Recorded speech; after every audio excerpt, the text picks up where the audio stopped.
가슴이 안 아픈데도 심장은 이미 조용히 무너지고 있을 수 있습니다. 이 말이 조금 낯설게 들리시나요? 우리는 오랫동안 심장은 반드시 심하게 아파야 문제가 생긴다고 배워왔고, 특히 가슴 통증이 없으면 아직은 괜찮겠지 하고 넘겨버리는 경우가 많습니다. 하지만 나이가 들수록 이 생각은 가장 위험한 착각이 될 수 있습니다.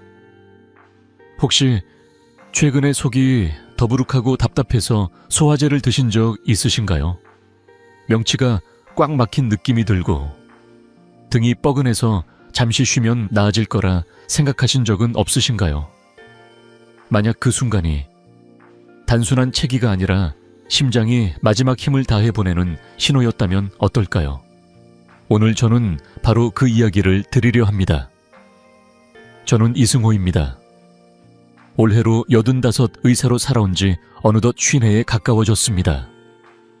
긴 세월 동안 진료실과 병원을 오가며 수만 명의 환자분들을 직접 만나왔고, 특히 중장년과 노년의 심장질환을 가까이에서 지켜봐 왔습니다. 지금도 현장에서 환자분들을 만나며 느끼는 것이 하나 있습니다.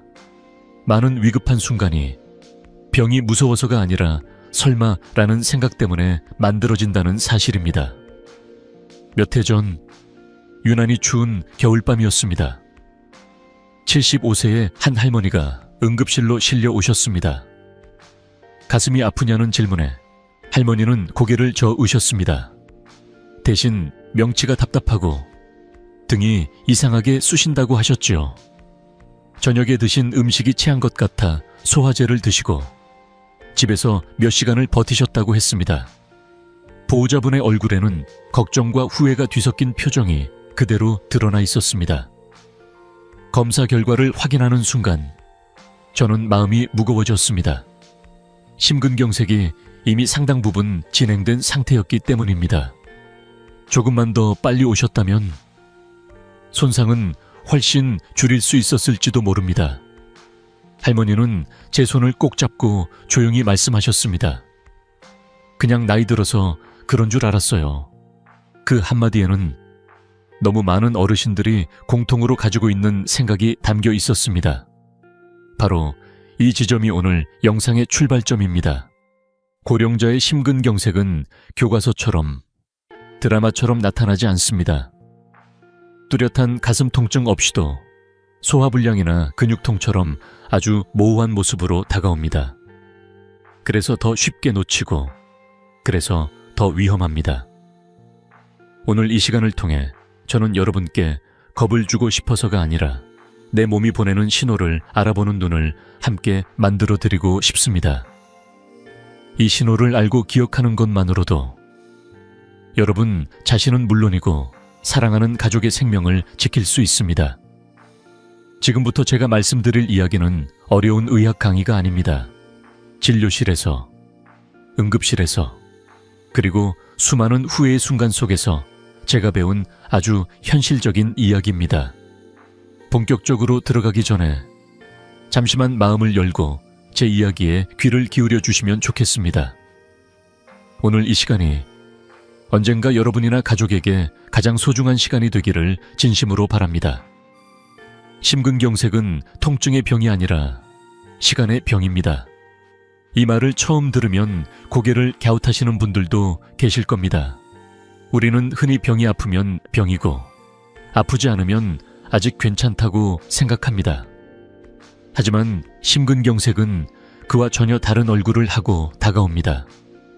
얼마나 아픈지가 아니라 얼마나 빨리 알아차렸는지가 생사를 가르는 병이기 때문입니다. 심근경색이란 무엇일까요? 어렵게 느껴질 필요는 없습니다. 우리 심장은 하루도 쉬지 않고 온몸으로 피를 내보내는 엔진과 같습니다. 그리고 그 엔진의 연료를 공급하는 길이 바로 혈관입니다. 그 중에서도 심장 근육에 직접 산소와 영양을 보내는 중요한 혈관을 관상동맥이라고 부릅니다. 이 관상동맥이 어떤 이유로 갑자기 막히게 되면 심장 근육은 그 순간부터 숨을 쉬지 못하게 됩니다. 피가 가지 않으니 산소도, 영양도 끊어지고 결국 심장 근육이 하나둘씩 기능을 잃어갑니다. 이것이 심근경색의 본질입니다. 이 관계를 조금 더 쉽게 비유해 보겠습니다. 집에서 쓰는 수도를 떠올려 보세요. 수도관이 멀쩡할 때는 아무 생각 없이 물을 쓰지만 관이 완전히 막혀버리면 수도꼭지를 아무리 틀어도 물은 한 방울도 나오지 않습니다. 문제는 물이 안 나온다는 사실보다 그 상태가 계속되면 생활 전체가 멈춰버린다는 점이지요. 심장도 마찬가지입니다. 혈관이라는 관이 막히는 순간 심장이라는 엔진은 버티지 못하고 서서히 망가집니다. 여기서 꼭 기억하셔야 할 중요한 사실이 하나 있습니다. 한번 죽은 심장 근육세포는 다시 살아나지 않는다는 점입니다. 이 말은 곧 심근경색 치료의 목적이 완전히 되돌리는 것이 아니라 얼마나 덜 잃느냐에 있다는 뜻이기도 합니다. 병원에서 시술을 하고 약을 쓰는 이유도 이미 손상된 심장을 되살리기 위해서가 아니라 더 이상 손실이 커지지 않도록 막기 위해서입니다. 그래서 심근경색에서는 시간이라는 요소가 무엇보다 중요해집니다. 현장에서 느끼는 현실도 이 사실을 그대로 보여줍니다. 고령화가 빠르게 진행되면서 심근경색 환자는 해마다 늘어나고 있습니다. 예전에는 비교적 활동적인 중년 남성의 병으로 여겨졌지만 이제는 70대, 80대 어르신들께서도 결코 드물지 않게 겪는 질환이 되었습니다. 안타까운 점은 병원에 도착하기도 전에 상태가 급격히 나빠지는 경우가 적지 않다는 사실입니다. 이건 병이 더 사나워서라기보다 알아차리는 시점이 늦어지기 때문인 경우가 많습니다. 특히 고령자에게 심근경색이 더 위험한 이유가 여기에 있습니다. 나이가 들수록 통증을 느끼는 감각이 둔해집니다. 젊을 때 같으면 바로 병원을 찾았을 신호를 이 정도쯤이야 하고 넘기게 됩니다. 여기에 당뇨나 고혈압 같은 기저질환이 있으면 신경 반응은 더 무뎌지고 증상은 더 애매해집니다. 가슴이 아프지 않으니 심장일 거라 생각하지 못하고 속이 더부룩하거나 몸이 쑤시는 쪽으로 받아들이게 되는 것이지요. 또 하나 중요한 요소는 마음입니다. 나이 들어서 그렇지, 하루 이틀 지나면 괜찮아지겠지 라는 생각은 어르신들께 너무도 익숙한 심리적 방어입니다. 가족에게 걱정을 끼치기 싫어서 괜히 호들갑 떠는 사람으로 보일까봐 병원 가는 일을 미루는 경우도 많습니다. 하지만 심근경색 앞에서는 이 착한 마음이 오히려 가장 큰 위험이 될 수 있습니다. 그래서 저는 이 병을 이야기할 때마다 통증보다 시간을 먼저 떠올리시라고 말씀드립니다. 얼마나 아프냐보다 얼마나 오래 지속되느냐를 보셔야 하고 참을 수 있느냐보다 지금이 골든타임일 수 있다는 가능성을 먼저 생각하셔야 합니다. 이제부터 이어질 이야기에서는 바로 그 시간을 놓치지 않기 위해 우리가 반드시 알아야 할 신호들에 대해 차분히 말씀드리려 합니다. 심근경색이 어떤 얼굴로 우리 앞에 나타나는지, 그 경고는 어떻게 시작되는지 다음 단계에서 하나씩 함께 살펴보겠습니다.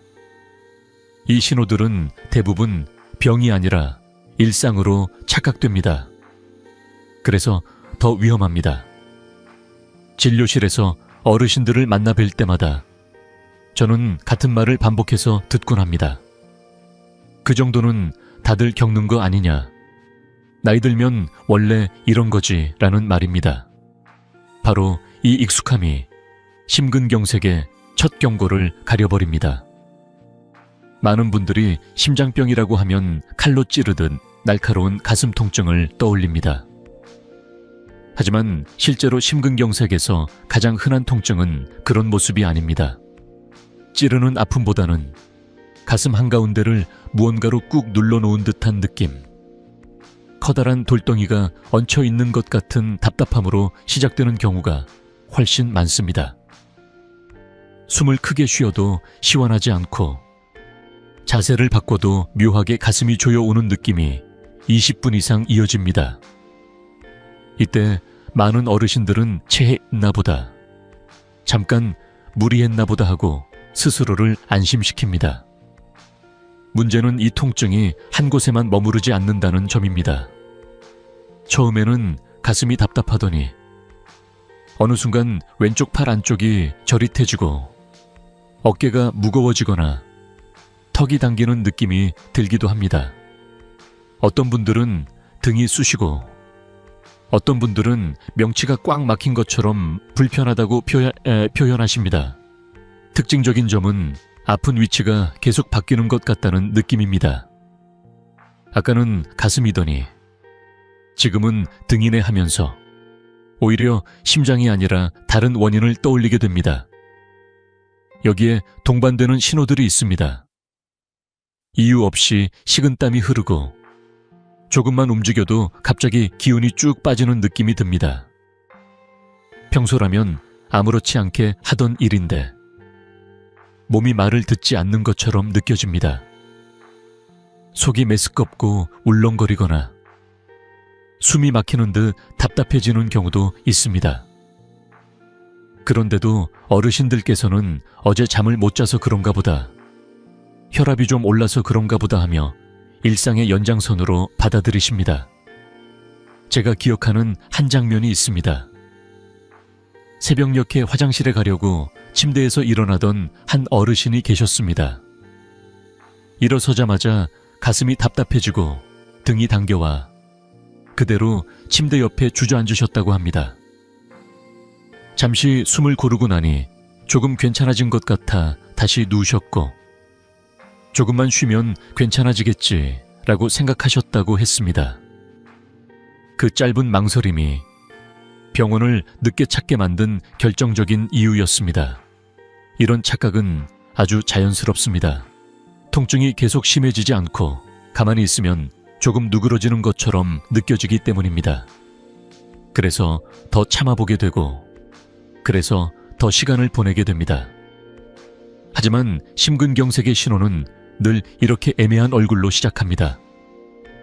너무 아프지도 않고 그렇다고 완전히 괜찮지도 않은 상태. 바로 그 경계에서 우리는 대부분 조금 더 지켜보자를 선택합니다. 저는 이 부분에서 꼭 한 가지를 말씀드리고 싶습니다. 심근경색의 초기 신호는 강해서 무서운 것이 아니라 약해서 무섭습니다. 일상과 너무 비슷해서 평소의 불편함과 구분하기가 어렵기 때문입니다. 그래서 많은 분들이 병이 깊어지고 나서야 그때가 시작이었구나 하고 뒤늦게 깨닫게 됩니다. 이제 다음 이야기에서는 왜 이런 통증이 가슴이 아닌 팔이나 등, 명치로 나타나는지, 그리고 우리 몸의 신경이 어떤 방식으로 이런 착각을 만들어내는지 차분히 설명드리려 합니다. 지금까지 말씀드린 신호들을 마음에 담아두신 채로 다음 파트에서 그 이유를 함께 살펴보겠습니다. 통증이 분명 심장에서 시작되는데 왜 어떤 분들은 가슴보다 등이나 팔이 더 아프다고 느낄까요? 이 질문은 진료실에서 제가 가장 자주 받는 질문 중 하나입니다. 많은 분들이 심장이 아프면 심장이 아파야 하는 것 아니냐고 묻습니다. 하지만 우리 몸은 그렇게 단순하게 신호를 보내지 않습니다. 특히 심장은 아픔을 표현하는 방식이 유난히 우회적인 장기입니다. 심장에서 발생한 통증은 곧바로 심장이 아프다라는 말로 뇌에 전달되지 않습니다. 심장 근육에 문제가 생기면 그 신호는 신경을 따라 척수로 올라가고 다시 뇌로 전달됩니다. 이 과정에서 중요한 일이 하나 일어납니다. 심장에서 올라오는 신경신호가 팔이나 어깨, 턱 등으로 가는 신경들과 같은 길을 공유하게 되는 것입니다. 마치 여러 갈래의 길이 하나의 교차로에서 만나는 것처럼 말이지요. 뇌는 이 신호를 해석할 때 늘 정확하지는 않습니다. 심장에서 올라온 강한 통증 신호가 팔이나 턱에서 오는 신호와 섞이면 뇌는 팔이 아픈가 보다 턱 쪽 문제인가 보다 하고 착각을 일으킵니다. 이것을 의학적으로는 연관통이라고 부릅니다. 통증의 근원이 한 곳에 있는데 전혀 다른 부위에서 아픔으로 느껴지는 현상입니다. 그래서 그것을 어떤 분은 왼쪽 팔이 저리다고 하고 어떤 분은 등이 끊어질 듯 아프다고 말하며 또 어떤 분은 명치가 답답하다고 표현합니다. 모두 같은 심장 문제에서 시작된 신호일 수 있습니다. 이런 현상은 고령자에게서 더 뚜렷하게 나타납니다. 나이가 들수록 신경의 민감도가 떨어지기 때문입니다. 젊을 때처럼 여기가 정확히 아프다라고 또렷하게 느끼지 못하고 통증이 퍼져 있거나 흐릿한 느낌으로 전달됩니다. 그래서 어르신들께서는 아프다기보다는 불편하다, 묘하다, 이상하다는 표현을 더 많이 쓰십니다. 이 표현의 변화가 문제를 더 애매하게 만듭니다. 여기에 오랜 생활 습관도 영향을 줍니다. 많은 어르신들은 평생을 참고 살아오셨습니다. 아파도 참고, 불편해도 참고, 가족에게 걱정을 끼치지 않으려고 혼자 견뎌내는 것이 익숙합니다. 그러다 보니 통증을 느껴도 바로 도움을 요청하기보다는 이 정도는 괜찮다며 넘기는 쪽을 선택하게 됩니다. 이 참는 습관이 심근경색 앞에서는 가장 위험한 선택이 됩니다. 또 하나 짚고 넘어가야 할 점은 고령자일수록 여러 질환을 함께 가지고 계신 경우가 많다는 사실입니다. 당뇨나 고혈압, 관절 통증, 위장 질환 같은 문제들이 겹쳐 있다 보니 새로운 통증이 나타나도 원래 있던 병 때문이겠지 하고 기존 문제로 덮어버리기 쉽습니다. 심장에서 보내는 신호가 다른 질환의 소음 속에 묻혀버리는 셈입니다. 그래서 저는 늘 이렇게 말씀드립니다. 증상이 애매할수록 심장이라고 생각하셔야 합니다. 명확하지 않아서 기다려보는 것이 아니라 명확하지 않기 때문에 더 빨리 움직여야 합니다. 심근경색은 아니다라고 확인받고 돌아오는 것이 가장 안전한 병입니다. 반대로 설마 아니겠지 하며 시간을 보내는 것이 가장 위험합니다. 확실하지 않을 때 가장 조심하셔야 할 선택은 바로 기다림입니다. 잠깐 쉬어보자. 아침까지 지켜보자. 약을 먹고 한 번 더 보자는 생각은 마음을 편하게 해줄 수는 있어도 심장을 살려주지는 않습니다. 심장은 기다려주지 않기 때문입니다. 애매한 신호를 보내는 순간에도 심장 근육은 조용히 손상되고 있을 수 있습니다. 이제 다음 파트에서는 이렇게 애매한 신호 앞에서 우리가 시간을 놓치지 않기 위해 반드시 알아야 할 골든타임에 대해 말씀드리려 합니다. 심근경색에서 말하는 골든타임이 무엇인지, 그리고 몇 분, 몇 시간이 어떤 차이를 만들어내는지 실제 사례와 함께 차분히 이어가 보겠습니다. 지금까지의 이야기를 마음에 담고 다음 이야기를 함께 들어주시기 바랍니다. 심장은 시간을 먹고 사는 장기입니다.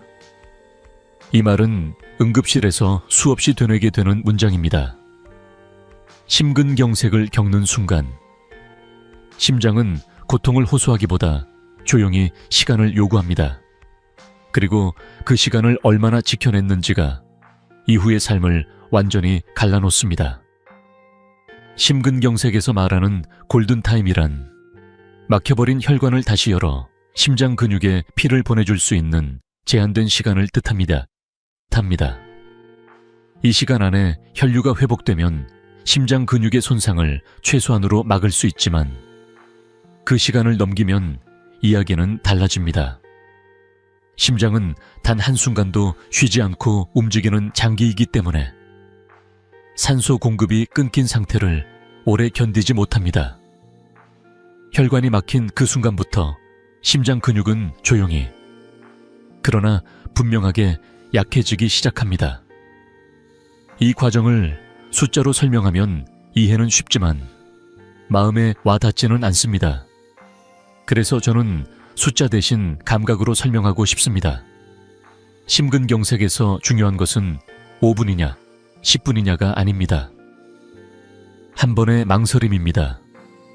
병원에 갈까 말까 고민하는 그 순간, 가족에게 전화할지 말지 머뭇거리는 그 찰나, 소화제를 먹고 한 번 더 버텨보자는 선택 하나가 심장에는 아주 큰 차이로 남습니다.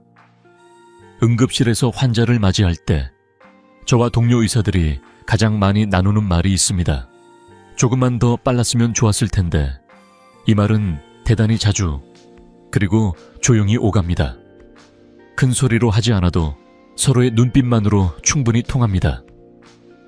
이미 시술은 끝났고 혈관은 열렸지만 심장 근육의 일부는 되돌릴 수 없게 손상된 뒤입니다.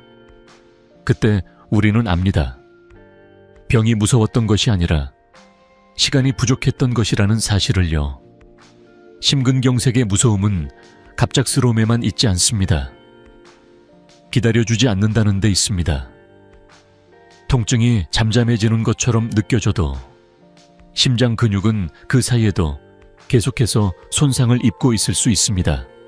어떤 분들은 가만히 있으니 좀 괜찮아진 것 같았다고 말씀하십니다.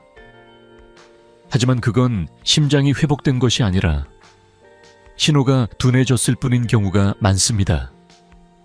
고요함이 안전함을 의미하지 않는 병, 그것이 심근경색입니다. 의사로서 가장 안타까운 순간은 환자나 보호자가 집에서 조금만 더 지켜봤다고 말할 때입니다. 그 말 속에는 누구의 잘못도 없습니다. 겁이 났고 헷갈렸고 괜히 큰일을 만드는 것 같았기 때문입니다.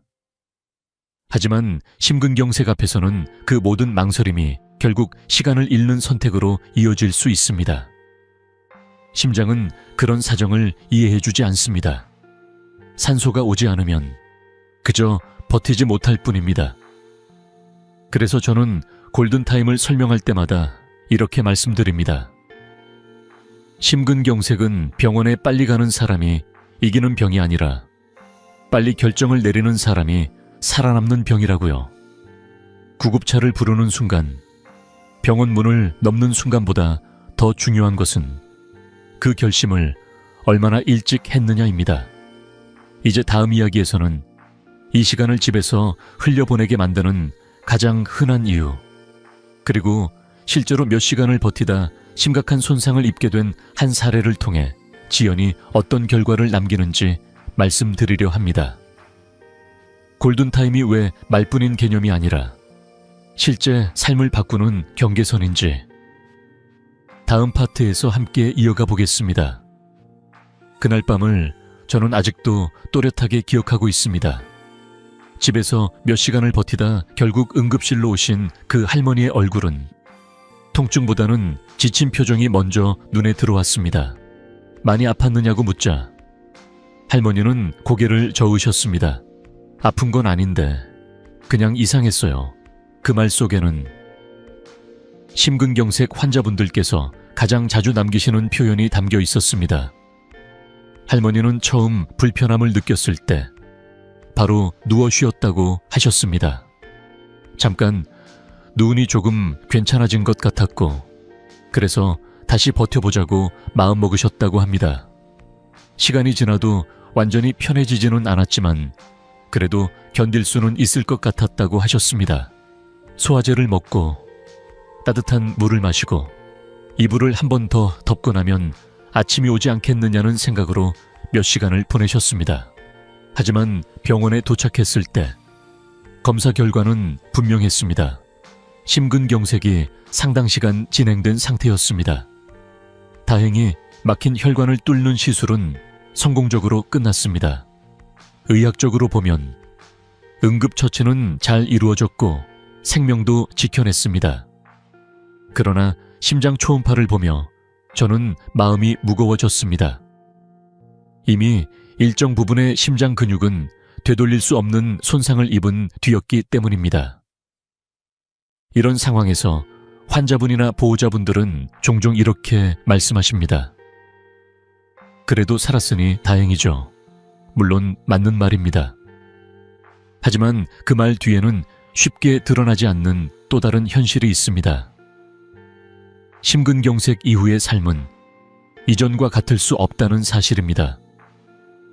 숨이 더 쉽게 차고 예전만큼 오래 걷지 못하고 약을 평생 곁에 두고 살아야 할 수도 있습니다. 이 모든 변화는 병이 무서워서라기보다 기다린 시간만큼 남은 흔적입니다. 기다림을 선택하게 만드는 마음은 대부분 비슷합니다. 괜찮겠지라는 생각, 아침까지 지켜보자는 판단, 병원에 가면 괜히 큰일로 번질까봐 라는 두려움. 이 말들은 모두 아주 인간적이고 이해할 수 있는 마음입니다. 특히 나이가 들수록 병원이라는 공간이 주는 부담감은 더 커집니다. 검사 결과가 두렵고 가족에게 짐이 될까 걱정되고 괜히 호들갑 떠는 사람으로 보일까 마음이 쓰입니다. 하지만 심근경색 앞에서는 이 모든 배려와 인내가 오히려 생명을 위협하는 선택이 될 수 있습니다. 기다림은 회복이 아닙니다. 기다림은 그 사이에 벌어지는 손실을 눈에 보이지 않게 쌓아 올리는 과정입니다. 심장은 잠시 쉬었다가 다시 시작할 수 있는 장기가 아닙니다. 산소가 끊긴 시간만큼 묵묵히 기능을 잃어갈 뿐입니다. 저는 오랜 시간 의사로 일하면서 참는 미덕이 얼마나 많은 분들을 위험하게 만들었는지를 보아왔습니다. 아파도 참고 불편해도 참아온 삶의 태도가 심근경색 앞에서는 오히려 가장 먼저 내려놓아야 할 습관이 됩니다. 이 병에서는 참는 사람이 강한 사람이 아니라 빨리 도움을 요청하는 사람이 살아남습니다. 그 할머니 역시 시술 후 회복실에서 제게 이렇게 말씀하셨습니다. 조금만 더 일찍 올 걸 그랬어요. 그 말은 후회라기보다는 깨달음에 가까웠습니다. 그 한마디를 들을 때마다 저는 같은 생각을 합니다. 이 이야기가 조금만 더 일찍 전달되었더라면 어땠을까 하고 말입니다. 그래서 다음 파트에서는 이런 기다림을 부르는 잘못된 대응들, 즉 우리가 위급한 순간에 절대로 해서는 안 되는 행동들에 대해 분명하게 짚어보려 합니다. 어떤 선택이 시간을 잃게 만드는지, 그리고 위기의 순간에 유일하게 옳은 행동은 무엇인지 이어서 차분히 말씀드리겠습니다. 지금 이 순간 집에서도 판단할 수 있는 기준이 있습니다. 병원에 가야 할지 말지 망설이는 그 짧은 시간 동안 아무 근거 없이 기다리기보다는 스스로 점검해 볼 수 있는 아주 단순한 원칙들입니다. 이 기준들은 진단을 대신하기 위한 것이 아니라 시간을 놓치지 않기 위한 신호등과 같습니다. 저는 진료실에서 늘 헷갈리면 병원이라고 말씀드리지만 그 헷갈림을 조금이라도 줄여드리고 싶어 이 이야기를 드립니다. 첫 번째 기준은 따뜻한 물입니다. 속이 답답하고 명치가 불편할 때 따뜻한 물을 천천히 한 컵 마셔보는 겁니다. 위장 문제로 인한 불편함이라면 물이 내려가면서 속이 조금 풀리는 느낌이 들 수 있습니다. 트림이 나오거나 답답함이 한결 가벼워졌다는 느낌을 받는 분들도 계십니다. 이는 위와 식도가 물의 자극에 반응하기 때문입니다. 반면 심장에서 오는 통증은 그렇지 않습니다. 따뜻한 물을 마셔도 가슴을 누르는 느낌이 그대로이거나 오히려 변화가 없습니다. 물이 위장에는 닿아도 막힌 혈관을 뚫어주지는 못하기 때문입니다. 이 차이가 첫 번째 힌트입니다. 두 번째 기준은 가벼운 움직임입니다. 여기서 말하는 움직임은 무리한 활동이 아니라 자리에서 천천히 일어나 몇 걸음 걸어보는 정도를 말합니다. 소화불량이나 가스 때문에 속이 불편한 경우에는 몸을 조금 움직이면 오히려 답답함이 줄어드는 경우가 많습니다. 장이 움직이면서 불편함이 완화되기 때문입니다. 하지만 심장에서 비롯된 통증은 다릅니다. 움직일수록 가슴이 더 조여오고 숨이 더 가빠지며 불편함이 분명해집니다.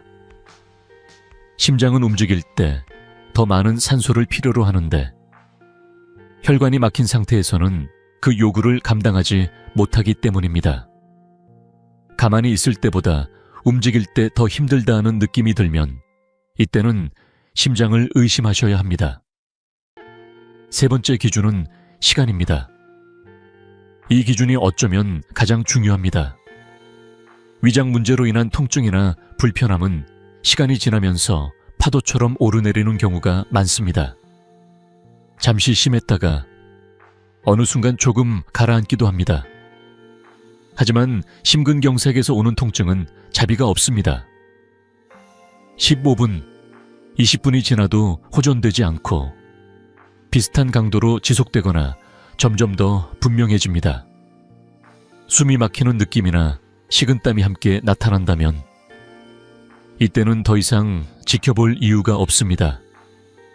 시간은 편이 아니라 위험 요소가 됩니다. 이 세 가지 기준을 모두 적용할 필요는 없습니다. 하나만 걸려도 충분합니다. 따뜻한 물에도 변화가 없고 움직이면 더 힘들고 시간이 지나도 나아지지 않는다면 그것은 위가 아니라 심장일 가능성이 높습니다. 여기서 가장 중요한 원칙은 완벽하게 구분하려 하지 말라는 것입니다. 집에서 하는 판단은 어디까지나 방향을 잡기 위한 것이지 확정짓기 위한 것이 아닙니다. 저는 환자분들께 종종 이렇게 말씀드립니다. 심장 문제는 틀리게 의심해도 괜찮은 병입니다.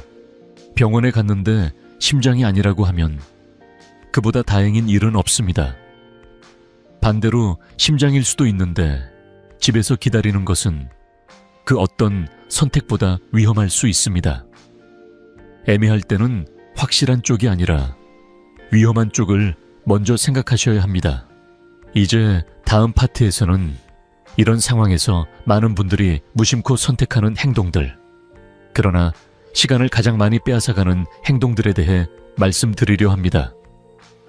손을 따거나 소화제를 더 먹거나 누워서 버티는 선택이 왜 위험한지, 그리고 위기의 순간에 우리가 반드시 피해야 할 행동은 무엇인지 차분히 이어가 보겠습니다. 지금까지 여러 기준을 하나하나 살펴보았지만 위급한 순간에 그것들을 모두 떠올리기는 쉽지 않습니다. 그래서 저는 판단의 기준을 가능한 한 단순하게 가져가시라고 말씀드립니다. 원칙은 하나면 충분합니다. 여러 신호 중 단 하나라도 심장 쪽으로 마음이 기운다면 그 순간에는 심장으로 판단하셔야 합니다. 확신이 있어서가 아니라 불확실하기 때문에 그렇게 하셔야 합니다. 사람들은 흔히 이렇게 고민합니다. 위일 수도 있고 심장일 수도 있는데 굳이 병원까지 가야 할까? 이 질문은 너무나 자연스럽습니다. 병원에 가는 일은 번거롭고 결과를 기다리는 시간도 불안합니다.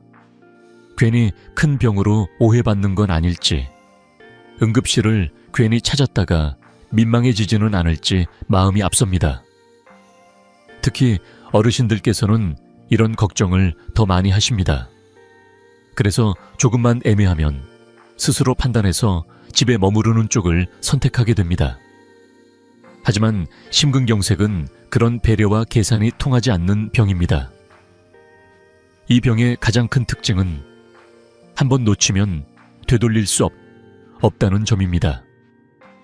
심장 근육은 손상된 뒤에 아차하고 다시 살릴 수 있는 장기가 아닙니다. 시간이 지나면 지날수록 그 손실은 그대로 몸에 남습니다. 그래서 심근경색 앞에서는 정확한 판단보다 빠른 판단이 더 중요해집니다. 의사로서 제가 가장 안타깝게 느끼는 상황은 환자분이 병원에 조금 늦게 도착했을 때입니다. 검사와 시술은 잘 끝났지만 이미 손상된 심장을 보며 조금만 더 빨랐으면 이라는 말을 삼켜야 할 때입니다. 반대로 병원에 왔는데 심장이 아니었던 경우에는 저는 늘 같은 말을 건넵니다. 오시길 정말 잘하셨습니다. 병원에 갔다가 아무 일 없다는 말을 듣고 돌아가는 것. 그것이 이 상황에서 얻을 수 있는 가장 좋은 결과이기 때문입니다. 많은 분들이 과잉 대응을 두려워합니다. 하지만 심근경색에서는 과잉 대응이 아니라 적절한 대응입니다. 심장이 아닐 가능성을 확인하기 위해 병원을 찾는 것은 결코 낭비가 아닙니다. 오히려 심장일 가능성을 집에서 지워버리는 것이 가장 위험한 선택입니다. 응급실에서 심장은 아닙니다 라는 말을 듣는 순간 그 불안은 비로소 끝이 납니다.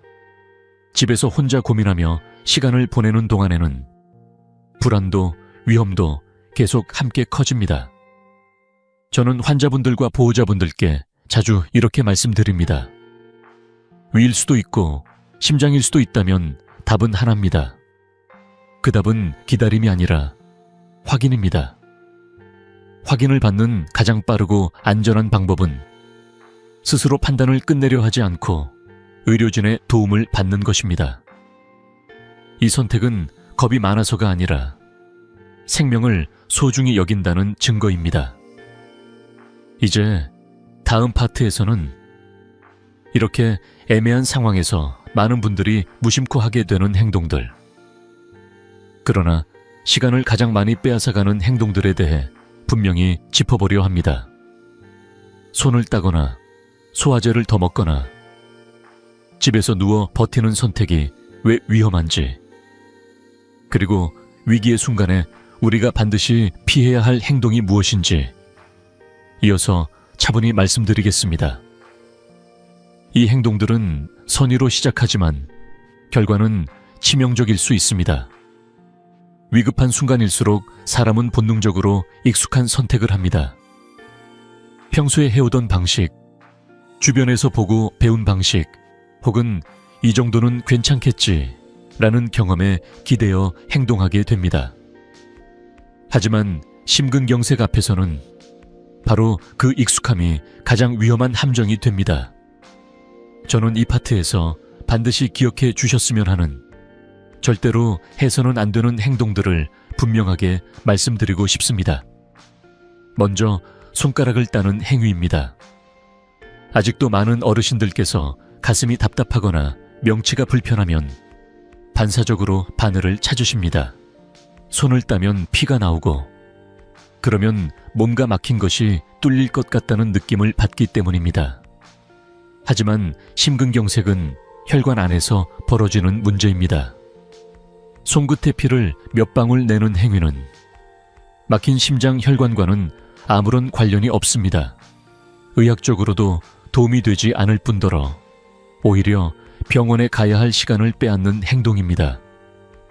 저는 응급실에서 손을 따느라 시간이 늦어졌다는 말을 들을 때마다 마음이 무거워집니다. 그 시간은 다시 돌려놓을 수 없기 때문입니다. 두 번째는 소화제나 진통제로 시간을 버는 선택입니다.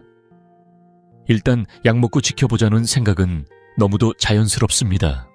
약을 먹으면 뭔가를 하고 있다는 안도감이 들고 통증이 조금 누그러지는 것 같기도 합니다. 하지만 이 또한 위험한 착각입니다. 소화제는 위를 다스릴 수는 있어도 심장 혈관을 열어주지는 못합니다. 진통제 역시 통증을 가릴 수는 있어도 심장 근육이 겪고 있는 산소 부족을 해결해 주지는 않습니다. 오히려 통증이 둔해지면서 더 중요한 신호를 놓치게 만들 수 있습니다. 약으로 버틴 시간만큼 심장은 조용히 손상을 입고 있을 수 있습니다. 세 번째는 누워서 쉬며 지나가길 기다리는 행동입니다. 많은 분들이 가만히 있으면 좀 나아지더라고 말씀하십니다. 실제로 움직이지 않으면 통증이 덜해지는 것처럼 느껴질 수 있습니다. 하지만 이것은 회복이 아니라 심장의 요구를 잠시 줄여놓은 상태에 불과합니다. 심장은 쉬지 않고 뛰는 장기입니다. 누워있다고 해서 산소가 더 공급되는 것은 아닙니다. 혈관이 막힌 상태라면 가만히 있어도 손상은 계속됩니다. 기다림은 안전한 선택처럼 보이지만 심근경색에서는 가장 위험한 선택이 됩니다. 네 번째는 심혈관 중재가 불가능한 작은 의료기관을 먼저 찾는 일입니다. 일단 가까운 병원부터 가자는 판단 역시 이해할 수 있습니다. 하지만 심근경색은 단순히 진찰이나 약 처방으로 해결되는 병이 아닙니다. 막힌 혈관을 열 수 있는 장비와 인력이 갖춰진 곳에서만 진짜 치료가 시작됩니다. 작은 의원이나 시술이 불가능한 시설에 먼저 가게 되면 다시 큰 병원으로 옮기는 과정에서 소중한 시간이 흘러갑니다. 이 이동 시간 동안에도 심장 근육은 계속 손상됩니다. 그래서 결론은 분명합니다. 심근경색이 의심되는 순간 유일하게 올바른 행동은 단 하나입니다. 즉시 119에 도움을 요청하는 것입니다. 스스로 운전해서 병원에 가거나 보호자가 차를 몰고 가는 것보다 구급차를 부르는 것이 훨씬 안전합니다. 구급차 안에서는 이미 처치가 시작되고 심혈관 시술이 가능한 병원으로 곧바로 연결됩니다. 이 선택 하나가 심장의 손실을 크게 줄일 수 있습니다. 저는 이 이야기를 겁을 주기 위해 드리는 것이 아닙니다. 오히려 여러분께 선택의 기준을 분명히 드리고 싶기 때문입니다. 선의로 한 행동이 오히려 생명을 위협하지 않도록 위기의 순간에 무엇을 하지 말아야 하는지를 분명히 아는 것이 중요합니다. 이제 마지막으로 위기를 넘긴 뒤 우리의 심장을 어떻게 지켜야 하는지, 그리고 이 이야기를 왜 꼭 가족과 나누어야 하는지에 대해 차분히 마무리해보려 합니다. 다음 이야기를 통해 오늘 이 시간이 어떤 의미를 갖는지 함께 정리해 보겠습니다. 며칠 뒤 그 할머니를 다시 만났을 때의 장면이 아직도 제 마음에 남아 있습니다. 병원 근처 작은 공원에서 손주의 손을 꼭 잡고 아주 천천히 걸음을 옮기고 계셨습니다. 예전처럼 빠르지는 않았지만 표정은 훨씬 편안해 보이셨지요. 인사를 건네자 할머니는 잠시 걸음을 멈추고 이렇게 말씀하셨습니다. 선생님, 그날 병원에 오길 정말 잘했어요. 그 짧은 한마디에는 두려움과 후회, 그리고 안도감이 모두 담겨 있었습니다. 심근경색은 한순간의 위기이지만 그 이후의 삶은 매일의 선택으로 이어집니다. 위기를 넘긴 뒤에 가장 중요한 것은 다시 같은 상황을 만들지 않는 것입니다. 이를 위해 꼭 거창한 일을 하실 필요는 없습니다. 식사와 식사 사이에 몸이 쉴 수 있는 적절한 공복 시간을 주고 밥을 드실 때는 채소부터 천천히 시작하며 식사 후에는 소파에 바로 눕기보다는 집안이나 동네를 잠시 걷는 것, 이런 작은 습관들이 심혈관을 지키는 가장 현실적인 방법입니다. 약과 시술은 위기를 넘기게 도와주지만 그 이후의 시간을 지켜주는 것은 결국 일상의 태도입니다. 저는 오랜 시간 의사로 살아오면서 한 가지를 분명히 느꼈습니다. 건강한 노년은 본인만을 위한 것이 아니라 가족에게 주는 가장 큰 선물이라는 사실입니다. 오래 사는 것도 중요하지만 더 중요한 것은 사랑하는 사람과 함께 걷고 함께 웃을 수 있는 시간입니다. 그 시간을 지키기 위해 오늘 들으신 신호들을 꼭 마음에 남겨두시길 바랍니다. 부디 이 이야기를 혼자만 알고 계시지 말고 가족과 함께 나눠주세요. 부모님께, 배우자에게, 혹은 주변의 소중한 분들께 한 번 더 전해주셨으면 합니다. 이 영상 하나가 언젠가 누군가의 망설임을 줄여주고 골든타임을 지켜주는 계기가 될 수 있습니다. 오늘 제 이야기를 끝까지 들어주셔서 진심으로 감사합니다. 여러분의 내일이 조금 더 안전하고 조금 더 따뜻하길 바라며 저는 다음 영상에서 다시 인사드리겠습니다.